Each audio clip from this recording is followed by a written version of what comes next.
السلام علیکم، welcome to my YouTube channel مانچن اسٹوری۔ تمام ویڈیوز کی اپڈیٹ کے لیے مانچن اسٹوری کو سبسکرائب کر کے بیل نوٹیفیکیشن کو آن کریں۔ تو آئیے آج سنتے ہیں جن زادے کے جال میں پھنس جانے والے دوشیزہ کی خوفناک کہانی۔ مسلسل چیخوں کی آواز سن کر سارے لوگ اس کے کمرے میں دوڑتے ہوئے آئے تو اس کو دیکھا تو وہ منہ پر ہاتھ رکھے چیخے جا رہی تھی۔ اس کی آنکھیں خوف و دہشت سے پھٹی ہوئی تھیں۔ ایسا لگ رہا تھا کہ جیسے اس نے بہت خوفناک اور ڈراؤنا منظر دیکھ لیا ہو۔ کیا ہوا سائرہ بیٹی؟ اس لڑکی کی ماں کانپتے ہوئے اس کے پاس آئی اور اس کو سینے سے لگا لیا۔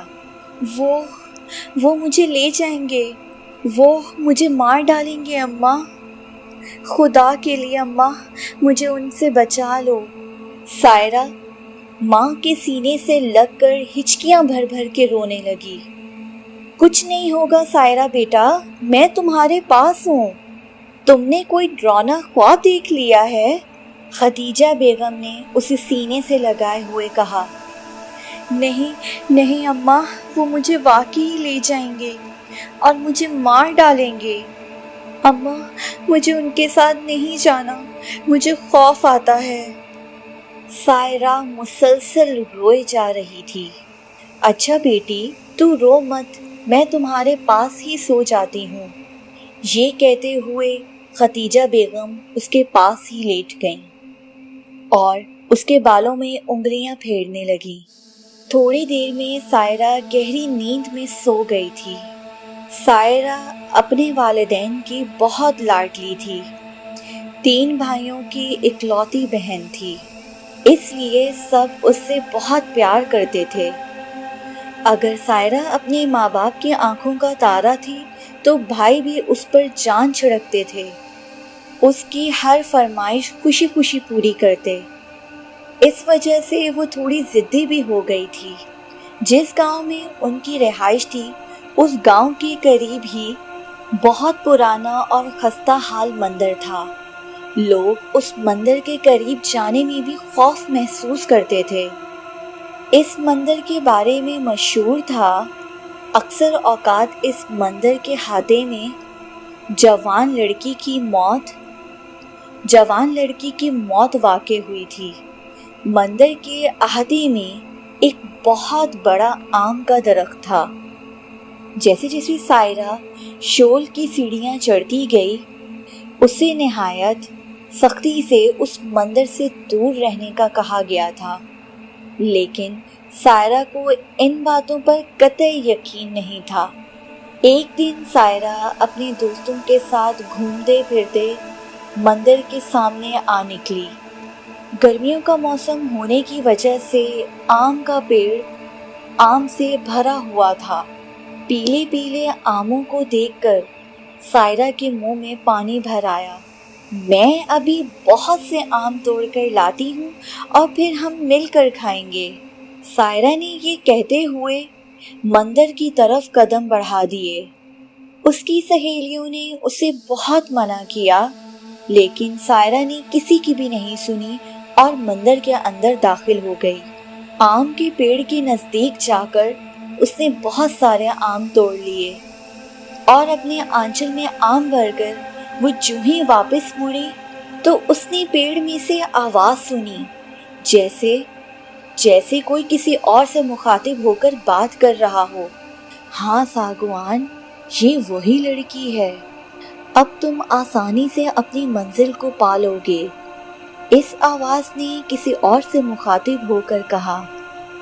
یہ آوازیں اسی درخت سے آ رہی تھیں جہاں سے اس نے بہت سارے آم اتارے تھے۔ ان آوازوں کو سن کر وہ تھوڑی خوف زدہ ہو گئی اور جلدی سے واپسی کے لیے مڑ گئی۔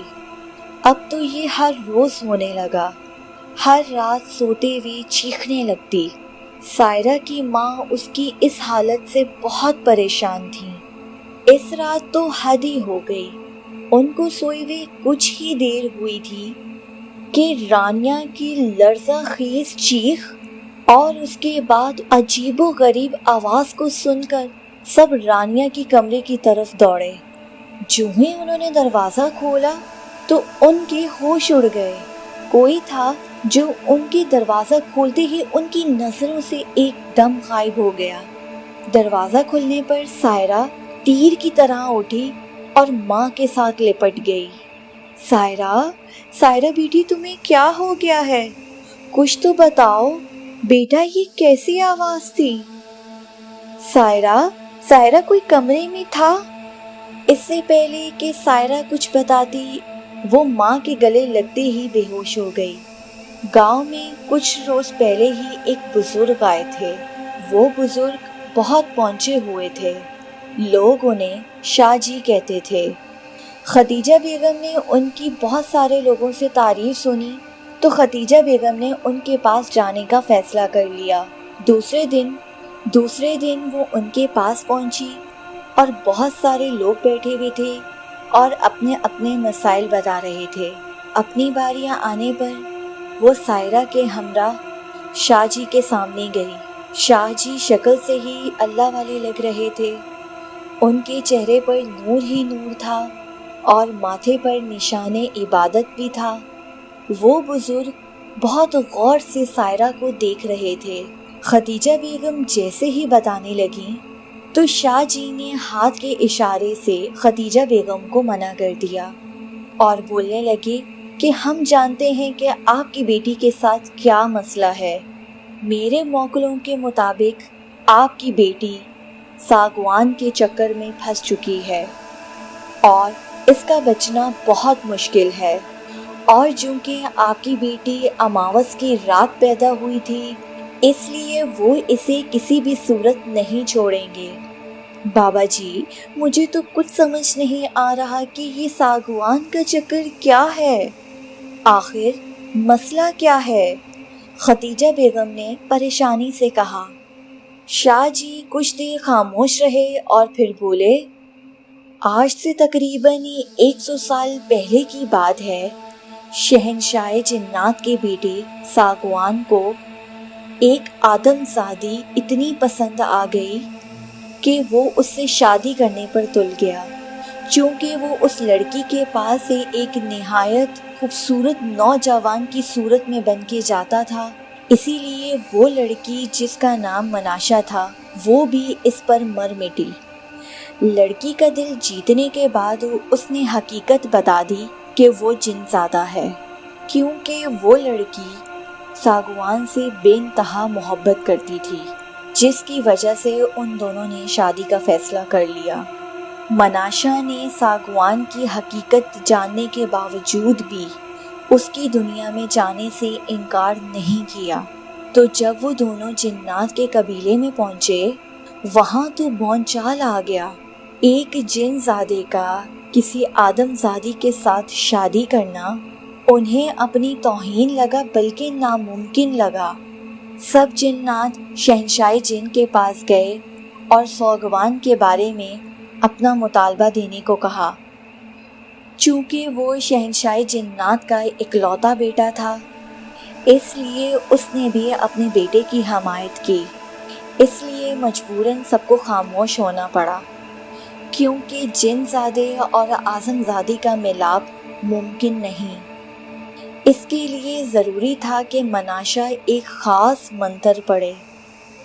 اس منتر کے بعد اس لڑکی کو ایک خاص مشروب دیا جانا تھا جس میں سانپ کا زہر ملا ہوا تھا۔ منتر پڑھنے کے بعد جب وہ لڑکی مشروب پیتی تھی تو اس پر زہر کا کوئی اثر نہیں ہوتا تھا، تو پھر وہ آہستہ آہستہ اس کی عادی ہوتی چلی گئی۔ 1 مہینہ اسے یہ مشروب پینا تھا، اس کے بعد یہ اس قابل ہو جاتی کہ کسی جن زادے کے ساتھ شادی کر سکے۔ 29 راتیں پوری ہو چکی تھیں۔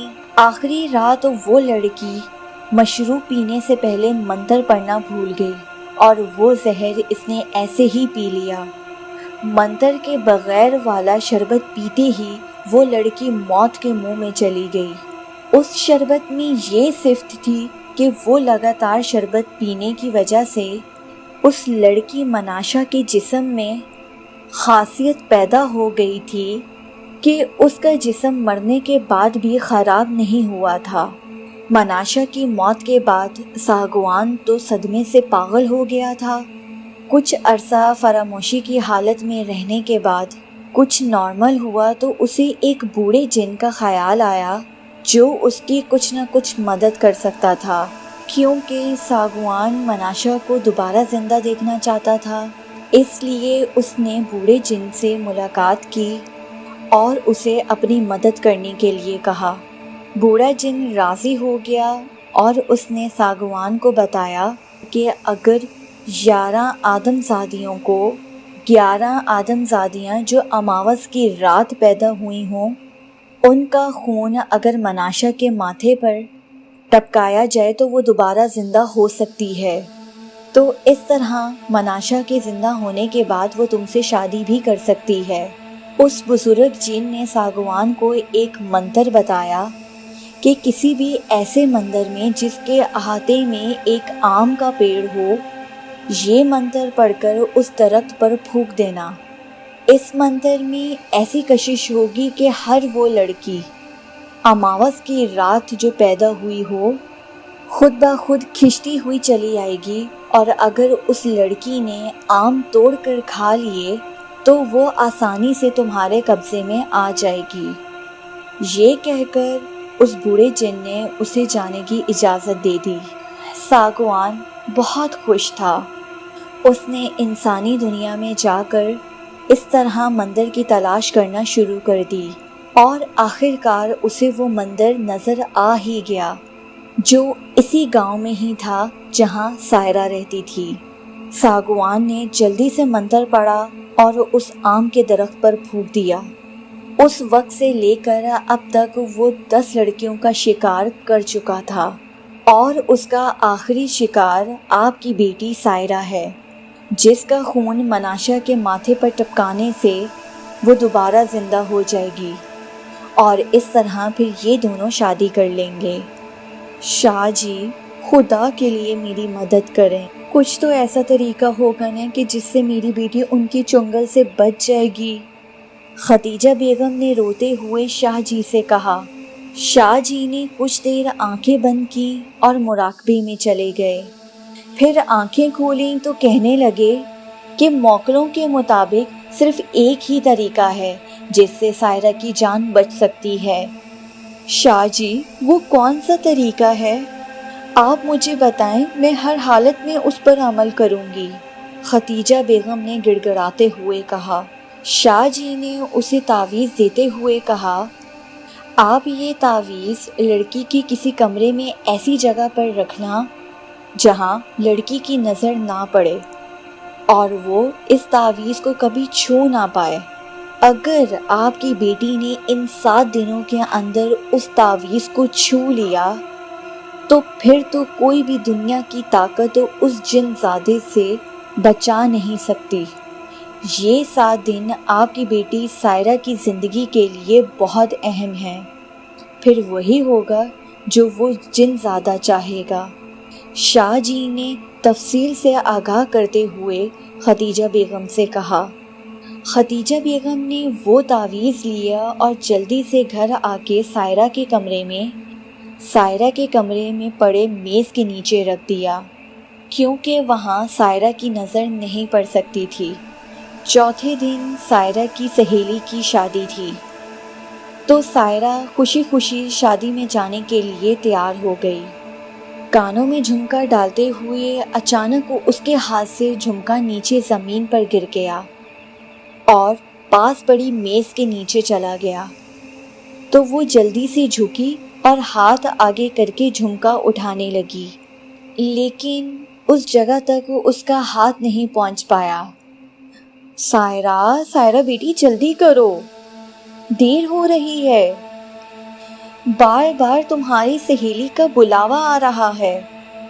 ماں کی آواز سن کر اس نے جی اماں کہا اور میز کو زور سے پیچھے کی طرف دھکا دیا، تو جھمکا اٹھانے کے لیے وہ جیسے ہی جھکی تو دیکھا کہ جھمکا تعویذ کے نزدیک پڑا ہوا تھا۔